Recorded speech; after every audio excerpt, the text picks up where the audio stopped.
nós vamos falar sobre os números irracionais.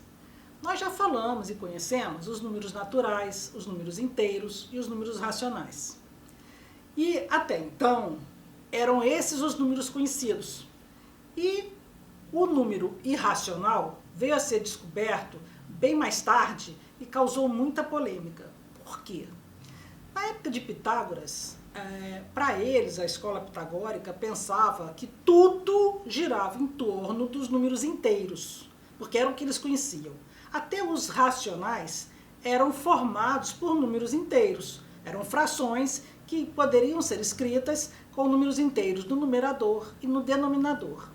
Então, tudo era baseado nisso. Todas as crenças, toda a matemática, tudo era baseado nos números, que eram considerados os inteiros. Bem, aconteceu que na escola pitagórica, ao estudarem geometria, eles foram estudar a diagonal do quadrado. E na hora que eles fizeram um quadrado com uma medida de 1 unidade, eles perceberam que a diagonal desse quadrado era a raiz de 2. E eles ficaram atônitos, né? Porque eles usavam o teorema de Pitágoras para poder calcular a diagonal de um quadrado. E acabou que deu raiz de 2. E raiz de 2 eles queriam escrever como um número racional, queriam representá-lo com 2 números inteiros e não conseguiam. Porque quando eles pegavam para calcular a raiz de 2, dava um número que não tinha casa decimal periódica. Era um número com casas decimais infinitas. Tá? Porque os racionais podem ter casas decimais desde que periódicas. Tá? Seriam dízimas periódicas que fazem parte do conjunto dos racionais. Mas os números que eles encontravam não dava para ter casas decimais periódicas. Eram infinitos números diferentes que iam, sabe, surgindo e nunca se repetindo. Aí isso causou uma polêmica muito grande, porque tudo que eles tinham estudado até então viraria de cabeça para baixo, porque tudo era baseado, Pitágoras usava que o mundo era feito de números, né? Que o princípio de tudo era o número, e na época, números inteiros. E aí eles tinham prometido entre eles que jamais divulgariam isso, porque daria uma confusão muito grande no campo dos estudos. E reza a lenda que um aluno da escola pitagórica, um membro, né, da escola pitagórica, não era aluno, eles eram todos matemáticos que estudavam o dia inteiro sobre assuntos matemáticos para desenvolver mais coisas, descobrirem mais coisas para melhorar o estudo em relação a tudo. E aí eles prometeram, fizeram um juramento entre eles que jamais falariam sobre a raiz de 2, sobre o número que eles tinham descoberto, que não poderia ser escrito com números inteiros.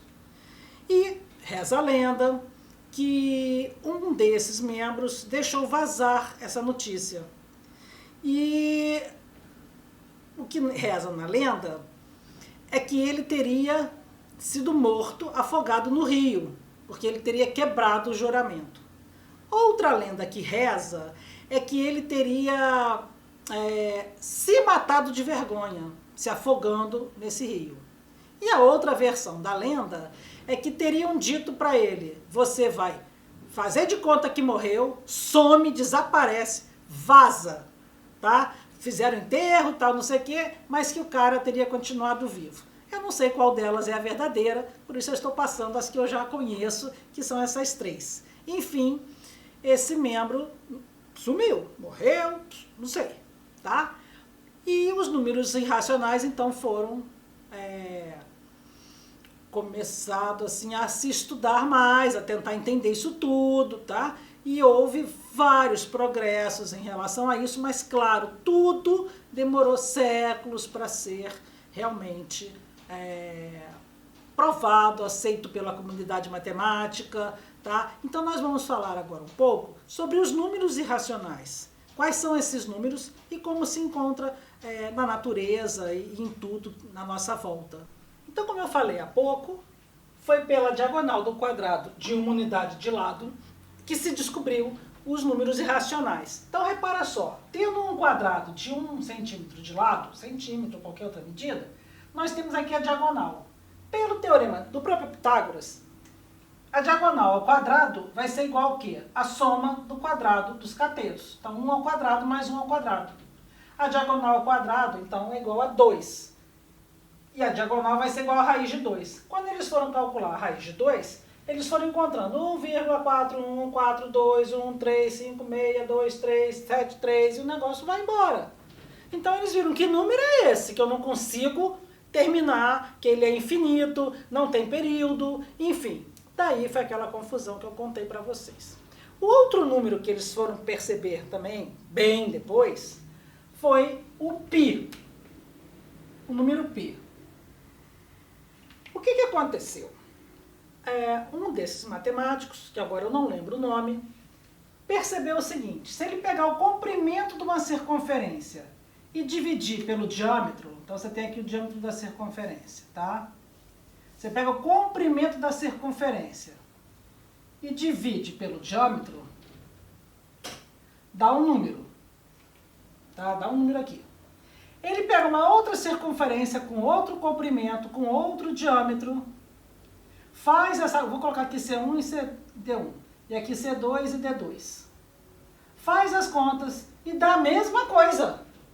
Aí ele pega outra circunferência com outro diâmetro, faz a conta e dá a mesma coisa. E esse número também é um número com essas características. Não se repete em nenhuma casa decimal. Também é um número irracional. Então, que número é esse? É o número π. O número π é um número constante de Euler que dá 3,1415926, mais ou menos isso, e vai, tem 4 trilhões de casas decimais. Para vocês terem uma ideia, a pessoa que percebeu o número π, calculou o número π com mais 20 casas decimais. Passados séculos, alguém calculou com 72.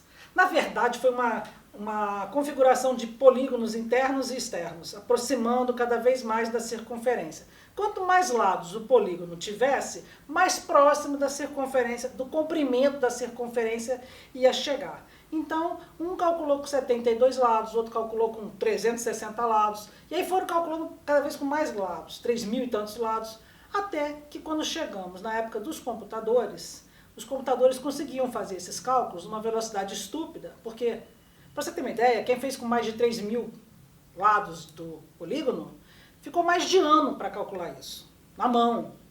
Então, na época dos computadores, isso ficou muito acelerado. Então, eles conseguem agora calcular com 4 trilhões de casas decimais. É uma loucura de tanta casa decimal. E o número não acaba. Se continuar calculando, continua crescendo o número. Tá? Esses são os irracionais. Bom, então o π tem essa letra porque perímetro em grego é isso aqui, que eu não sei nem falar. Tá?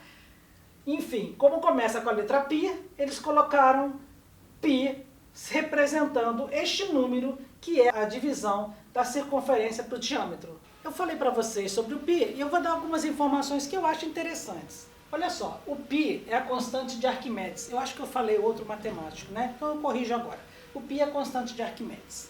Então, o Arquimedes, no século III a.C., foi quem calculou, com a aproximação do polígono inscrito e um circunscrito a uma circunferência, esse polígono com 96 lados, ele chegou que o π era 3,142. Ele conseguiu chegar em 3 casas decimais.